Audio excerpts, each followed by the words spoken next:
사도행전 5장 1절에서 11절까지 말씀입니다. 한 절씩 교독하시고 마지막 절은 다 같이 읽도록 하겠습니다. 아나니아라 하는 사람이 그의 아내 삽비라와 더불어 소유를 팔아 그 값에서 얼마를 감춤해 그 아내도 알더라. 얼마간 가져다가 사도들의 발 앞에 두니 베드로가 이르되 아나니아야 어찌하여 사탄이 내 마음에 가득하여 네가 성령을 속이고 땅값 얼마를 감추었느냐.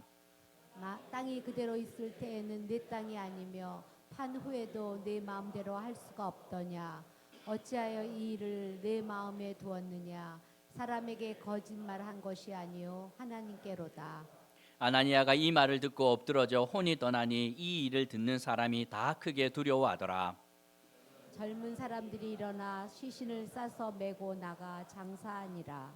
3시간쯤 지나 그의 아내가 그 일어난 일을 알지 못하고 들어오니 베드로가 이르되 그 땅 판 값이 이것뿐이냐 내게 말하라 하니 이르되 예 이것뿐이라 하더라. 베드로가 이르되 너희가 어찌 함께 꾀하여 주의 영을 시험하려 하느냐. 보라 내 남편을 장사하고 오는 사람들의 발이 문 앞에 이르렀으니 또 너를 메어 내가리라 하니 곧 그가 베드로의 발 앞에 엎드려져 혼이 떠나가는지라. 젊은 사람들이 들어와 죽은 것을 보고 메어다가 그의 남편 곁에 장사하니. 함께 읽겠습니다. 온 교회와 이 일을 듣는 사람들이 다 크게 두려워하니라. 아멘. 이렇게 우리가 하루에 평균 몇 번 거짓말을 하는지 혹시 알고 계신가요? 미국에 있는 연구진이 소형 마이크를 사람들의 옷에 달아서 하루 종일 그들이 했던 크고 작은 거짓말을 조사해 봤더니 하루에 200번, 8분에 한 번 정도 우리가 이제 크고 작은 거짓말을 하며 살아간다 이렇게 말합니다. 때로는 거짓말이 진실을 말하는 것보다 종종 나올 때가 있습니다. 엄마가 밥을 했는데 물어봅니다. 아들아 맛이 어때? 정직하게 대답합니다. 엄마 토할 것 같아요. 이러면 난리가 나지요. 뭐 그렇지만 아니 나 엄마 나쁘지 않은 것 같아요 하고 꾸역꾸역 먹으면 관계가 훨씬 더 풍요롭습니다. 보면 슬기로운 사회생활을 하는 사람들의 특징 가운데 하나가 두루뭉술하지요. 모나지 않고 때로는 적당히 유익한 말을 하면서 지나가야 유익을 얻을 때가 많습니다. 제가 예전에 섬겼던 교회가 있는데 이제 지방에서 사람들이 많이 오고 규모가 있었기 때문에 이렇게 교회의 주류로 이렇게 쑥 들어가기가 쉽지 않아요. 그런데 어느 집사님 한 분은 지방에서 올라왔는데 몇 개월 만에 교회에 이렇게 주류로 이렇게 거듭나 있는 거 보면서 깜짝 놀랐습니다. 가서 물어보았습니다. 집사님, 슬기로운 교회 생활의 비법이 뭡니까? 막 웃으면서 이야기해 줍니다. 목사님 어렵지 않습니다. 일단 새벽 기도를 열심히 나옵니다. 앞자리에 앉아야 된대요. 그렇게 해야 설교하는 목사님들 눈에 띄게 되고 새벽 기도 열심히 나오다 보면 차라리 주일 예배는 빠지더라도 새벽 기도가 유익을 그러면 눈에 띄고 얼마 지나지 않으면 이렇게 부목사님들이 와서 일을 하나 시킨대요. 보면 이렇게 새벽 기도 오니까 눈에 띄죠. 그러면 행사 있을 때 한번 맡아보시지요 하면 거기에 들어가서 잘해야 된다고. 왜냐하면 그 일을 맡은 사람들이 대부분 교회 핵심 관계자들이기 때문에 그분들과 이렇게 귀한 자리를 교제를 잘 이렇게 하면 그냥 주류로 쑥 들어갑니다. 어렵지 않습니다. 뭐 나쁘지 않는 말 같지만 그게 정말 슬기로운 교회 생활인지 오늘 본문을 통해서 함께 좀 생각해 보려고 합니다. 예루살렘 교회는 큰 은혜를 경험하자 놀라운 일이 일어납니다. 성도들은 은혜 가운데 한 마음과 한 뜻이 되어서 물건을 서로 통용하기도 하고 재물을 조금이라도 자기 것이라 하는 이가 없었습니다. 그리고 위로의 아들이라는 별명을 가졌던 바나바는 자기의 땅을 팔아서 하나님께 드리며 필요한 자를 도우라 부탁을 하였던 것이지요. 지금은 사라졌으나 제이하우스 우리 윤 집사님 건물 밑에 저희가 이렇게 새들어 살았는데 그 공사를 해주었던 저희 학교 선배가 있는데 포항에서 개척을 했습니다. 개척을 하면서 이 말씀을 붙들었던 것이지요. 그래서 핵심 가정 5이 모여서 물건을 통용하기로 결심합니다. 자본주의 한가운데서. 그리고 각자 사는 그 전세 다 뽑아서 이 땅을 샀고 거기에 집을 지었는데 이 제일 큰 집 누구에게 줬을 것 같아요? 돈을 가장 많이 낸 가정이 아니라 가장 많은 아이가 있는 가정에 제일 큰 집을 주었습니다. 그리고 그렇게 구성원들 나이에 따라서 한 달 용돈을 정합니다. 초등학생은 얼마, 어른들은 얼마 이렇게 정해서, 그리고 자동차도 이 키를 다 이렇게 키박스에 넣고 함께 공유하기로 합니다. 수입이 많은 자는 손해입니까? 유익입니까? 손해를 볼 수밖에 없어요. 수입이 적은 자는 오히려 유익을 얻습니다. 하지만 그 모든 것들을 셈하지 않고 믿음의 원리를 따라 기꺼이 하기로 하고, 지금은 중단되었지만 꽤 오랜 시간 그런 삶의 방식을 실제로 살아갔습니다. 예루살렘 교회는 실제로 그러했는데 모든 것을 공유하지는 않았지만 서로에게 필요가 보이기만 하면 성도들은 두려워하지 않고 믿음으로 돈의 힘을 이겨내었고, 그 결과 주변 사람들은 크게 놀랍니다. 쟤네들은 세상과 완전히 다른 방식으로 살아가는구나 하고 이게 박수와 찬사를 보냅니다. 예루살렘 교회는 계산하지 않고 거침없이 사랑하는 교회였고, 그런 좋은 분위기 가운데 오늘 찬물을 끼얹는 것과 같은 사건이 일어나게 됩니다. 그 중심에는 1절에서 아나니아와 삽비라는 부부가 있었는데, 아나니아라는 이름의 뜻은 하나님은 은혜롭다 하는 뜻을 가지고 있습니다.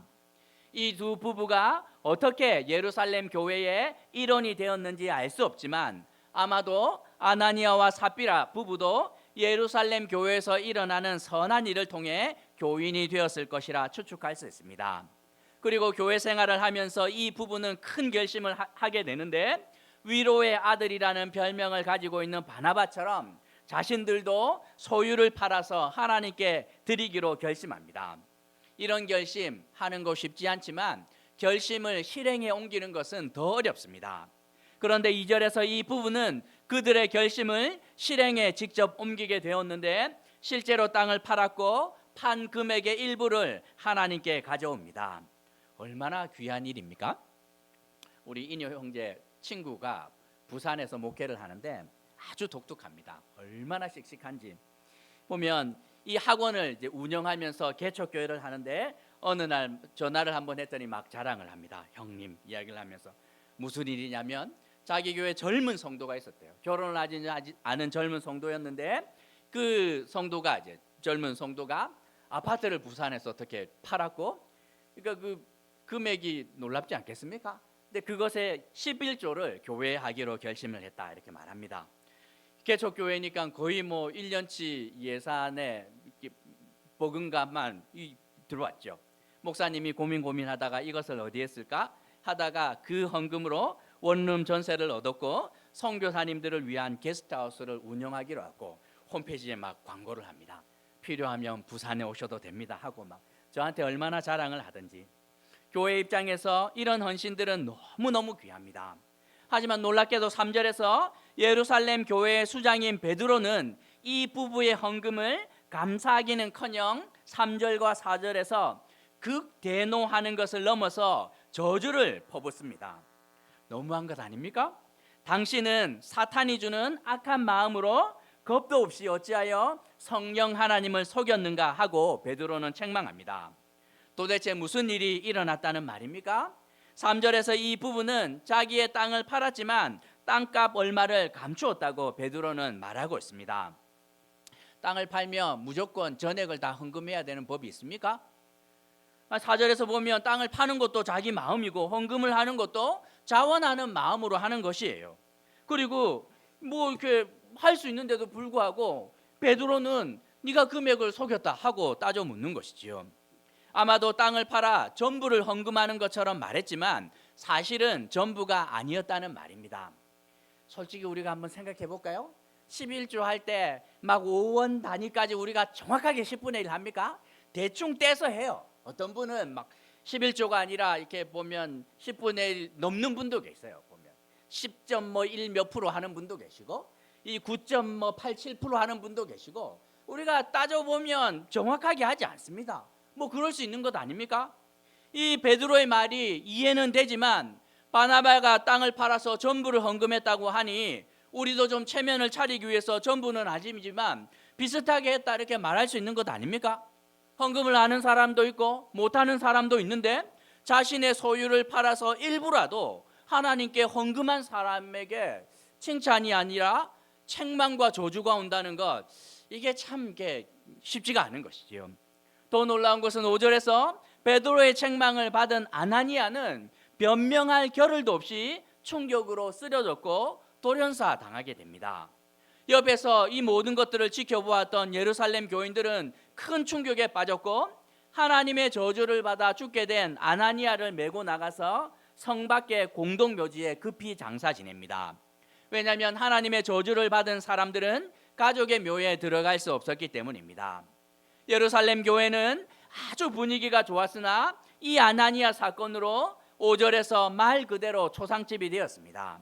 그런데 7절에서 3시간 지난 다음에 이 삽비라가 다시 이렇게 교회로 들어오는데 분위기가 이제 삽비라는 너무 좋지요. 왜냐하면 남편이 한 헌금 이렇게 했다는 이 헌금하러 보냈고 아마 기대하기는 베드로의 칭찬과 성도들의 이 막 선망이 있을 텐데 생각을 하고 기쁜 마음으로 칭찬받기 위해서 교회에 해맑게 들어왔는데 분위기가 너무 좋지 않습니다.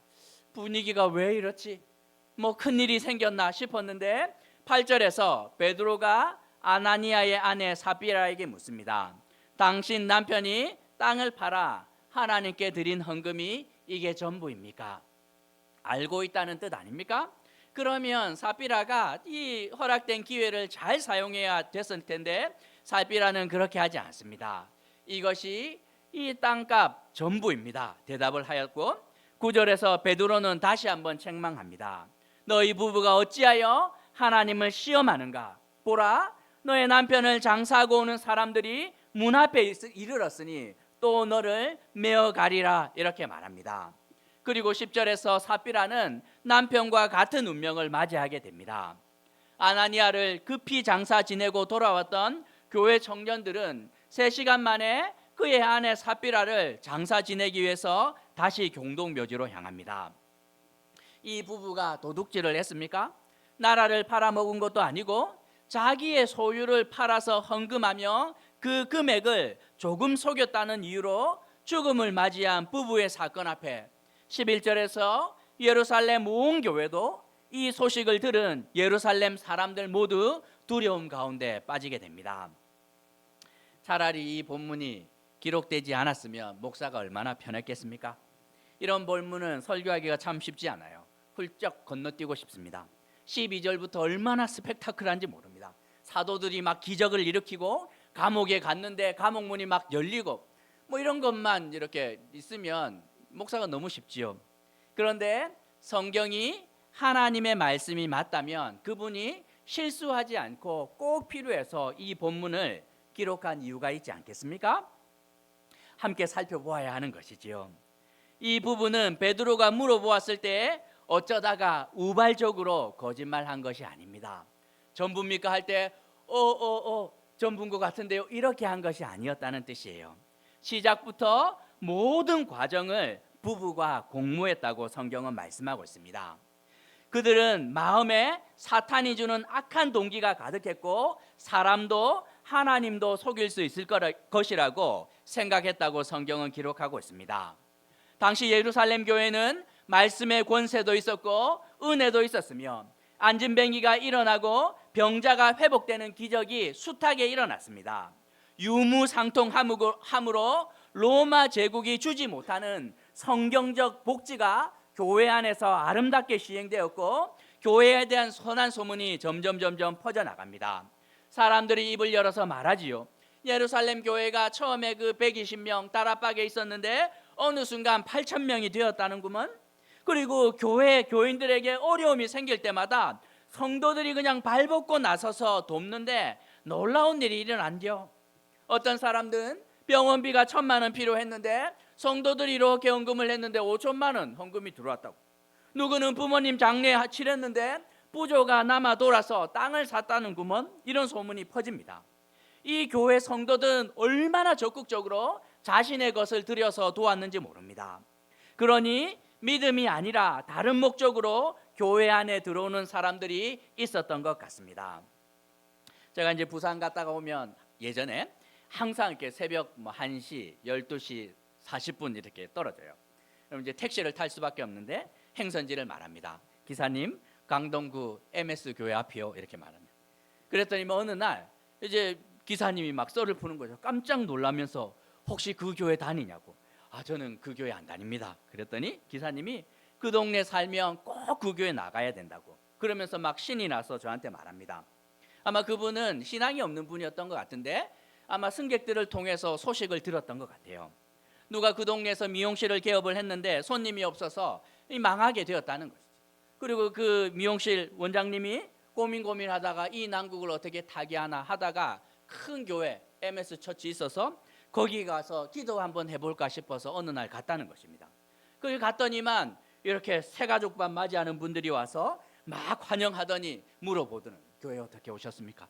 요 앞에 이렇게 미용실 개업했는데 손님이 너무 없어가지고 기도라도 좀 하면 나을까 싶어서 왔다고. 그랬더니 새가족반 안내하고 그리고 그 과정 마치고 등록했는데 그 소문이 권사님들 그룹에 이렇게 퍼진 거죠.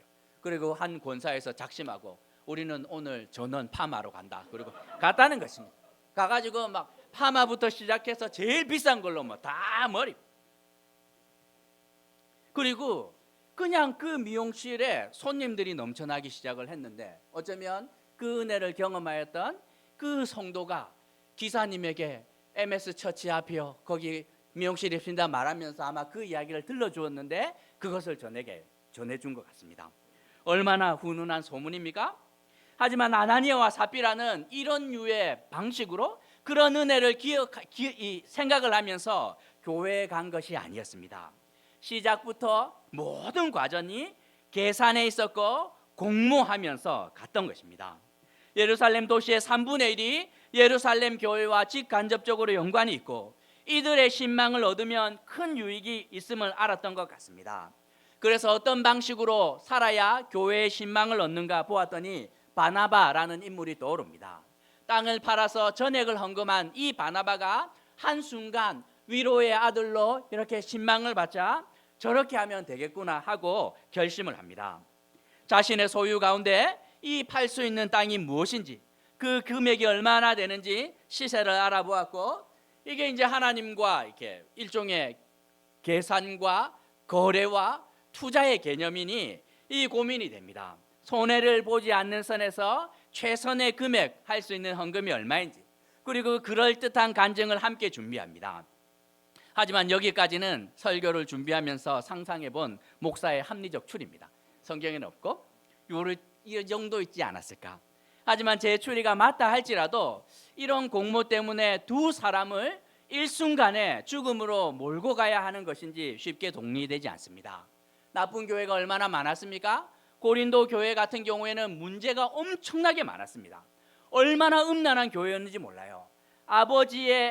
아들이 아버지의 첩과 같이 살고 결혼한 사람들은 음행을 일삼으며 교회 안의 질서는 다 깨어졌고 목사를 업신여기고 쫓아내고 하는 일이 난무하는 교회가 고린도 교회였음에도 바울은 책망하지 않고 눈물로 여러 번 편지하고 방문하고 포기하지 않습니다.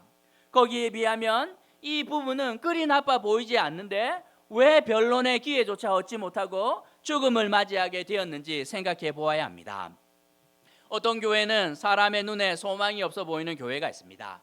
맨날 싸우고 목사 쫓아내고 법원에 들락날락하고 목사와 장로가 막 소송하고 그리고 늘 사건 사고의 중심에서 세상에 짐만 되는 교회들 보면서 사람들이 혀를 끌끌 찹니다. 저 교회는 망해도 벌써 망해야 하는데 안 망하는 게 놀랍다 이러는데 안 망해요. 망해야 되는데 안 망하는 교회가 있습니다. 그런데 반대편에 있는 교회도 있어요.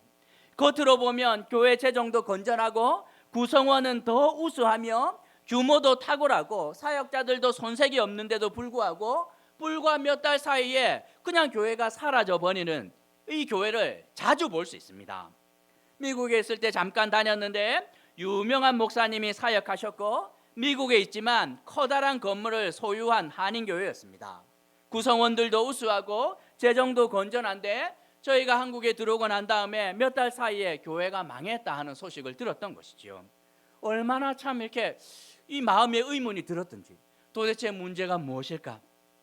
슬기로운 회사 생활의 필수가 무엇입니까? 상황에 맞는 적절한 거짓말을 하면 됩니다. 부장님 넥타이 너무 색깔이 잘 맞습니다. 그렇죠? 이게 화장이 너무 이렇게 잘 먹어요. 이 이야기만 하면 됩니다. 그런데 사소한 것 하나까지 절대로 거짓말하면 안 되는 것이 있고 그 거짓말은 곧장 죽음으로 이어지는 곳이 있습니다. 어딘가요? 병원입니다. 병원에서는 절대로 거짓말하면 안 되는 것이지요. 의사에게 회사 생활 하듯이 말하면 죽습니다. 여기가 많이 아픈가요? 괜찮습니다. 별거 아니에요. 타이레놀을 먹으면 됩니다. 가서 걱정 마시고 일 보십시오. 하면 죽습니다. 죽어. 거짓 없이 정말 사소한 것 하나하나까지 정직하게 말해야 살 수 있는 것이지요. 그리고 또 하나 절대로 거짓말하면 안 되는 곳이 있는데 어디입니까? 순수한 사랑이 필요한 관계 가운데 거짓은 곧 우리를 죽음으로 인도합니다. 결혼을 앞둔 부부에게 필요한 것이 무엇입니까?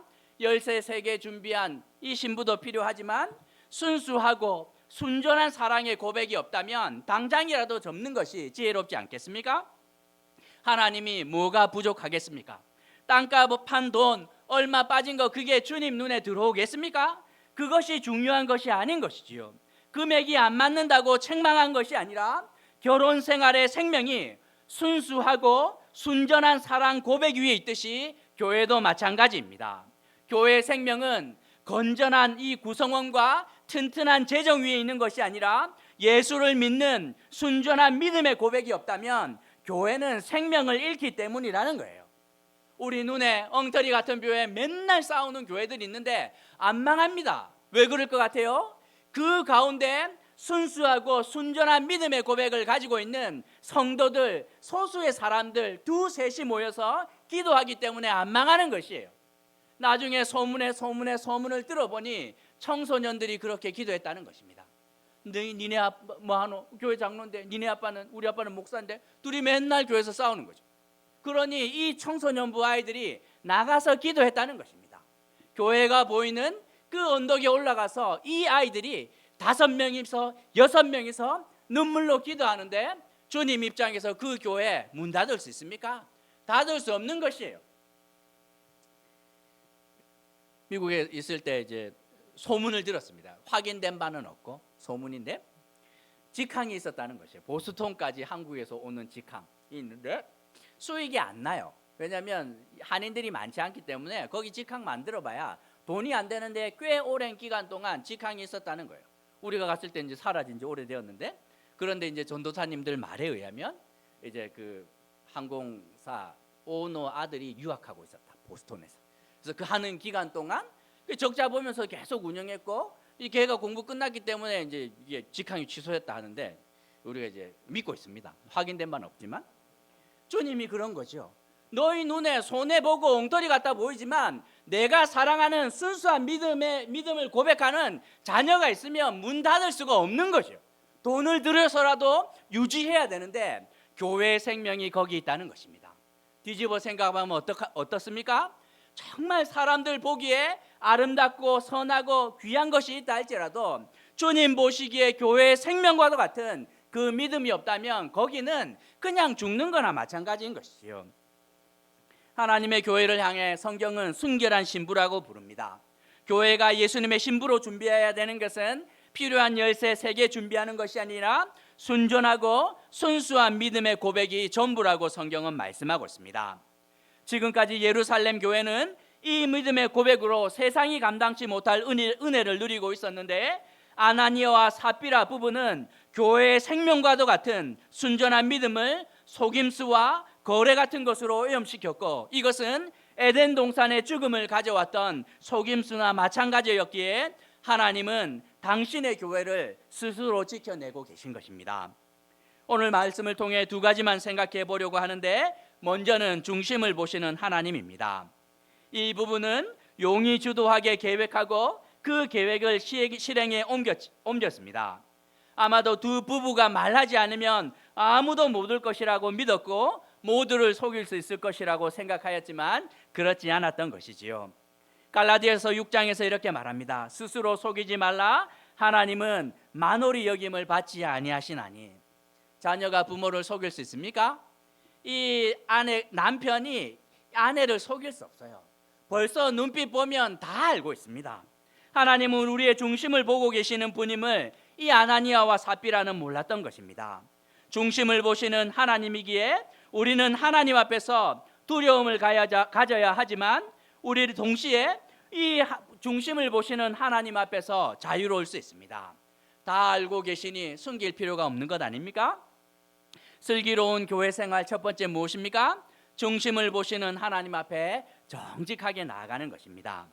설교를 준비하면서 한번 생각해 보았습니다. 이 부부가 이 베드로에게 가서 말합니다. 목사님, 사실 우리 부부는 믿음은 별로 없습니다. 그런데 교회를 통해서 교회를 나가야 사업에도 가정에도 유익이 있을 것 같은데, 그러고 보니 바나바처럼 해야 인정받을 것 같고, 그래서 땅을 팔기는 팔았으나 믿음이 부족하여 우리는 전부는 못 드릴 것 같아요.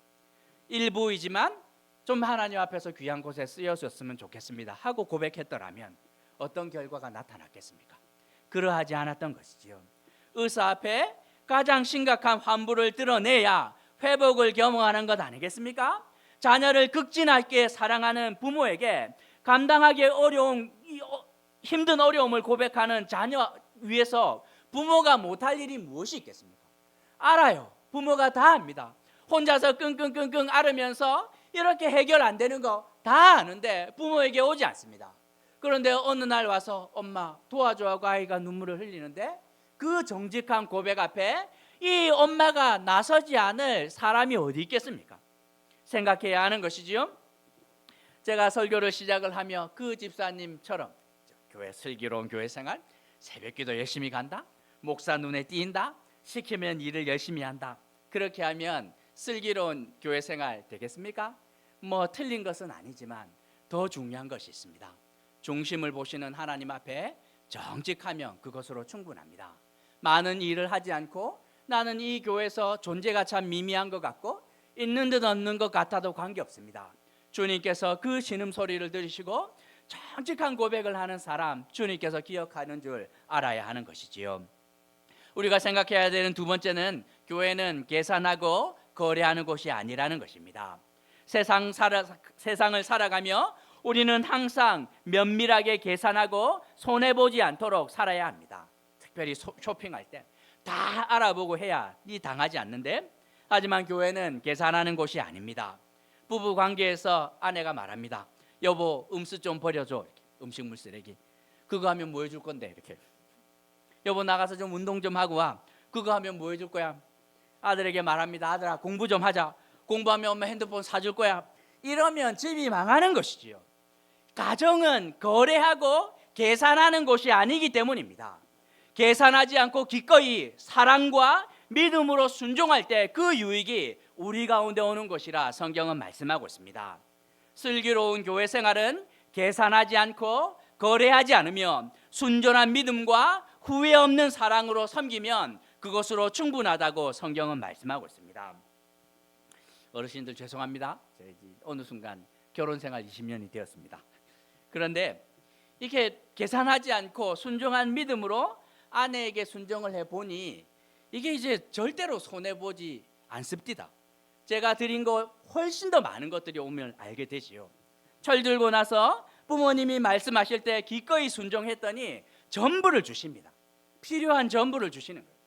저희 어머니 한번 다치셨는데 마당에서 콩 이렇게 키질하다가 키로 이제 대퇴부를 때려가지고 똑 부러졌습니다. 그래서 이제 수술 받으러 갔는데 이모가 막 급히 내려오라 그래서 갔는데 이모님이 저한테 말해줬어요. 막내 이모님, 너 엄마가 병원 오면서 뭐 챙겨왔는 줄 아냐? 소국과 필요한 것들을 안 챙겨오고 통장 다 챙겨왔다고. 80 넘도록 남은 그 통장 그거 다 챙겨왔다고. 교회 개척하는 막내 아들 준다고 엄마가 챙겨온 게 그겁니다. 여러분 같으면 안 주겠습니까? 아낌없이 순종하고 계산하지 않고 순종하고 사랑해주는 그 존재를 위해서 무엇을 아낄 수 있습니까? 교회는 그런 곳이 아니라는 것입니다. 주님께서 아나니아와 삽비라에게 화낸 이유가 무엇입니까? 너는 교회가 어떤 곳인지 하나님이 어떤 분인지 몰라도 너무 몰랐고 너의 삶의 방식을 통하여 이 교회가 오염되고 망가지는 지름길로 가고 있는데 이것은 내가 끊어내야 되겠구나 하고 주님께서 손을 대고 있는 것입니다.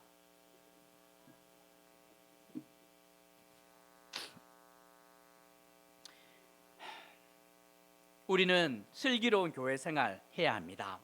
중심을 보시는 하나님 앞에서 우리는 정직하게 나아가야 하는 것이죠. 제발 좀 숨기지 마십시오. 의사 앞에서 환부를 숨기는 환자가 제일 어리석은 환자 아닙니까? 보면 목사가 봐도 이 성도의 아픔이 무엇인지 아는데 물어보면 맨날 목사님 괜찮아요 이렇게 말하는데 답답합니다. 답답해. 그냥 바람은 목사에게는 숨겨도 하나님께 나아갈 때는 좀 정직했으면 좋겠다 생각을 하는데, 그런 분들은 목사에게도 숨기고 하나님 앞에 나아가도 숨길 때가 많습니다. 절대로 그렇게 하면 안 됩니다. 가장 심각한 아픔과 어려움을 가지고 정직하게 나아가는 것, 그것이 가장 슬기로운 교회 생활이라 말하고 있습니다. 두 번째 슬기로운 교회 생활 무엇입니까? 계산하면 안 됩니다.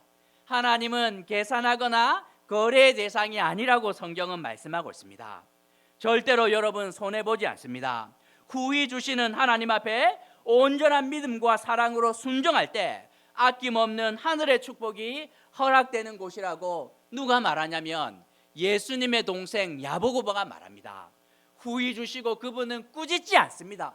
육신의 형님이자 하나님의 아들인 그분의 성격이 그러합니다 하고 계산하지 않고 주님 앞에 나아가라 이렇게 말하고 있습니다. 주님은 우리를 순결한 신부로 우리를 부르고 계신데, 이 치장하지 않고 다른 것으로 치장하지 않고 순전하고 온전한 믿음으로 정직하게 하나님 앞에 나아갈 때 주님께서 기뻐하시는 교회와 성도가 될 것이라 약속하고 있는데, 이 은혜의 자리 가운데로 함께 나아가게 되는 어울림교회와 성도 되기를 주님의 이름으로 도전하는 것입니다. 말씀 생각하며 좀 기도할까요? 기왕에 하는 교회 생활이면 슬기롭게 좀 교회 생활하면 안 되겠습니까? 중심을 보시는 하나님 앞에서 감출 것 있으면 안 됩니다. 감추어지는 것도 아닙니다. 정직하게 믿음의 분량대로 주님 앞에 나아갑시다. 마음을 물처럼 쏟아 놓으면 그것으로 충분하고, 계산하거나 거래하지 않고 그냥 순전한 믿음으로 아낌없이 사랑하고 후회 없이 순종할 때 우리가 드린 것과 비교할 수 없는 많은 것을 후히 주시는 하나님께서 하늘 문을 여시고 차고 넘치도록 부어주시는 은혜가 있을 것인데, 우리 모두가 슬기로운 교회 생활 할 수 있기를 결심하며 기도했으면 좋겠습니다. 기도합시다. 자비로우신 하나님 아버지, 은혜를 간구하고 주님 앞에 나아갑니다. 하나님 아버지여, 슬기로운 하나님 교회 생활을 하는 자들 되게 하여 주옵소서. 하나님, 우리를 중심을 보시는 하나님 앞에 하나님 숨김없이 거침없이 나아가기를 간구합니다. 날마다 우리 인생 가운데 질고와 아픔이 있고 하나님 아버지여 숨기고 싶은 수치와 어려움이 있을 때마다 모든 것을 아시는 하나님 앞에 하나님 아버지여 내 나아가게 하여 주시고, 하나님 아버지 우리의 모든 것들을 쏟아 넣으며 은혜를 간구하는 자들 되게 하여 주시기를 하나님 소원합니다. 하나님 아버지 세상의 방식으로 나아가지 않고 하나님 계산하지 않고 거래하지 않고 하나님 아버지 아낌없이 사랑하고 후회 없이 순종하는 자 되어서 하늘 문을 여시고 하나님 아버지 갚아주시는 주님의 놀라운 은혜가 우리 인생 가운데 나타날 수 있도록 하나님 함께하여 주시기를 간구합니다. 하나님 아버지 하나님을 두려워하게 하여 주시고, 하지만 하나님 아버지가 정말 경외하는 마음으로 주님 앞에 나아가게 되는 은혜가 우리 가운데 나타날 수 있도록 주님 도와주시기를 원하오니, 하나님 도와주시고 아버지 긍휼히 여겨주시는 은혜가 우리 가운데 나타날 수 있도록 하나님 아버지 영광을 경험하고 은혜를 온전히 누리며 살아가는 우리들 될 수 있도록 하나님 함께하여 주시기를 소원하오니, 아버지 주여 도와주시고 아버지.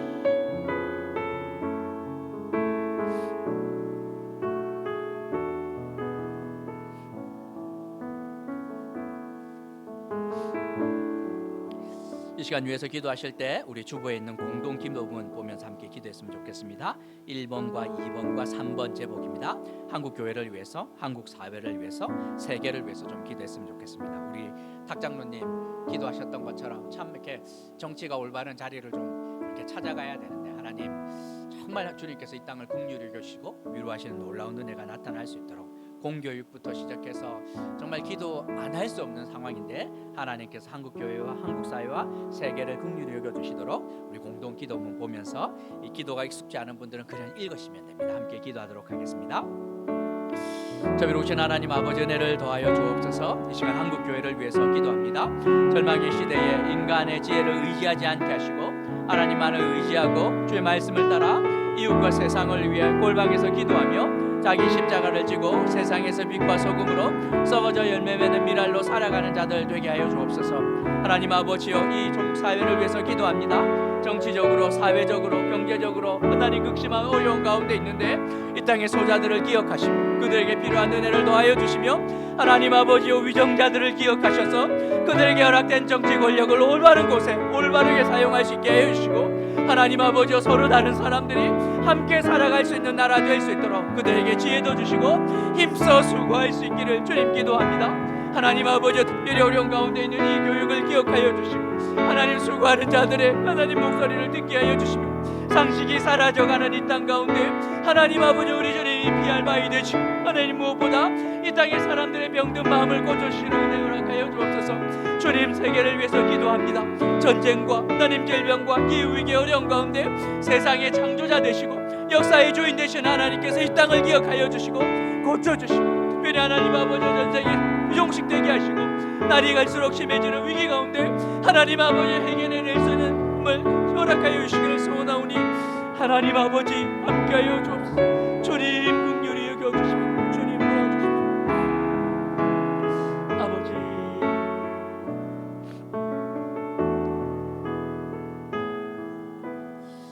이번에 외수 기도하실 때는 4번, 5번, 6번 제목입니다. 우리 교회를 위한 제목인데 이렇게 예루살렘 교회가 예루살렘 사회에 큰 영향을 미쳤던 것처럼 교회가 할 수 있는 일들이 있습니다. 하나님께서 이 우리 어울림 교회를 긍휼히 여기시길 위해서 기도해 주시고 교회를 섬기는 자들 잘못하면 망하는데 우리 사역자들 우리 중직자들과 직분자들에게 하나님께서 지혜를 허락해 주시길 우리 교회와 협력하게 하는 사역자들이 있는데 우리가 4번, 5번, 6번 제목 보면서 함께 기도하도록 하겠습니다. 기도하시겠습니다.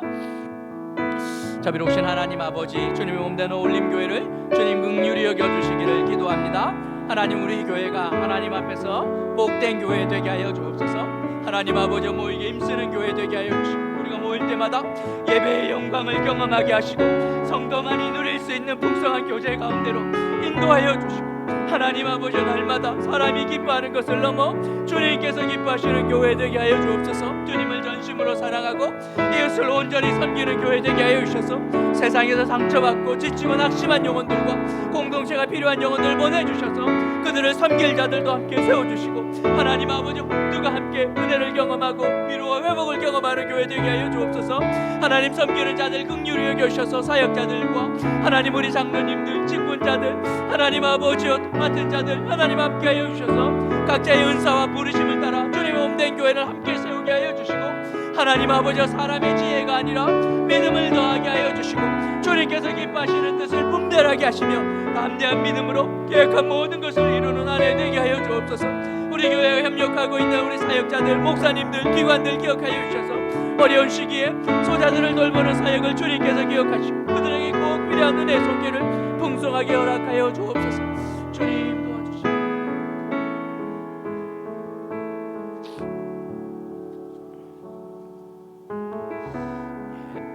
마지막으로 한 번 더 위해서 기도하실 때 우리 서로를 위해서 좀 기도했으면 좋겠는데 우리 1층에 계신 분들 한번 보여주십시오. 앞뒤 좌우로 인사 좀 해주시고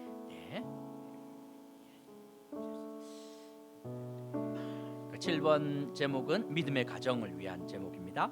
이렇게 우리 사별하신 분도 있고 또 아픔을 겪은 가정도 있지만 그래도 우리는 우리가 허락된 가정을 하나님께서 주신 선물로 알고 참 우리가 허락된 환경 가운데 최선을 다해서 지키고 또 보호하기 위해서 애를 써야 되는데 하나님의 지혜가 필요합니다. 생각하시면서 기도해 주시고 그리고 8번 제목은 믿음의 자녀들을 위한 기도 제목입니다.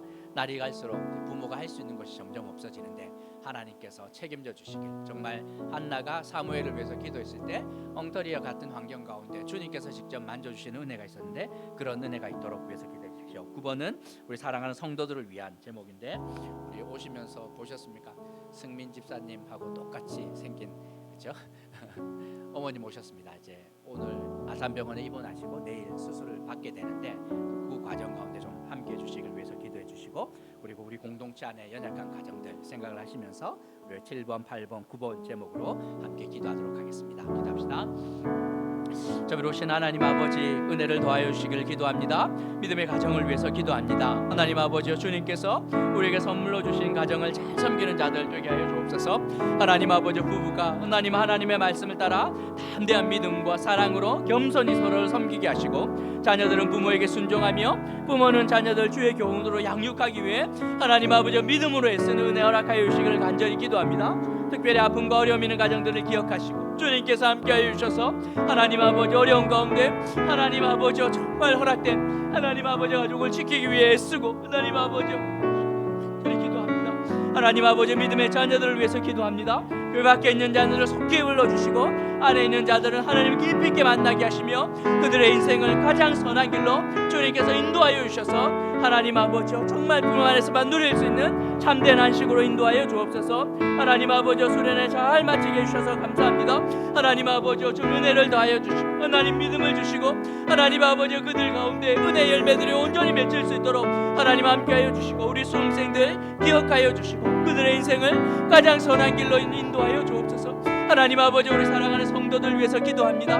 몸과 영혼이 연약한 자들 일상을 살아가며 필요한 일용의 양식들이 필요할 텐데 하나님 아버지 직장에서 가정에서 그 어디에 있든지 간에 주님께서 선하게 인도하여 주시는 놀라운 은혜가 우리 가운데 나타날 수 있도록 주님 함께하여 주시기를 소원하오니 주여 역사하여 주시고 아버지 주님 도와주옵소서.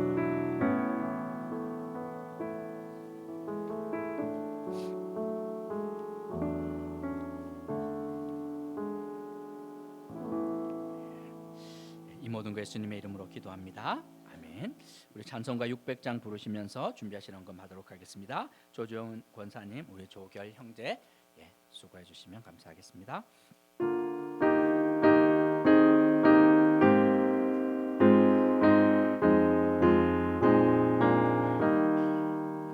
교회의 참된 터는 우리 주 예수라. 그 귀한 말씀 위에 이 교회 세웠네.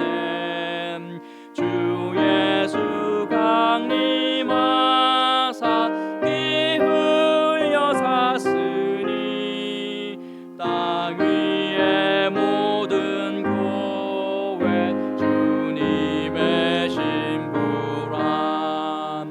온 세계 모든 교회 한 몸을 이루어 한 주님 섬기면서 한 믿음 가지네. 한 이름 찬송하고 한 성경 읽으며 다 같은 소망 품고 늘 은혜 받도다. 땅 위의 모든 교회 주 안에 있어서 하늘의 성도들과 한 몸을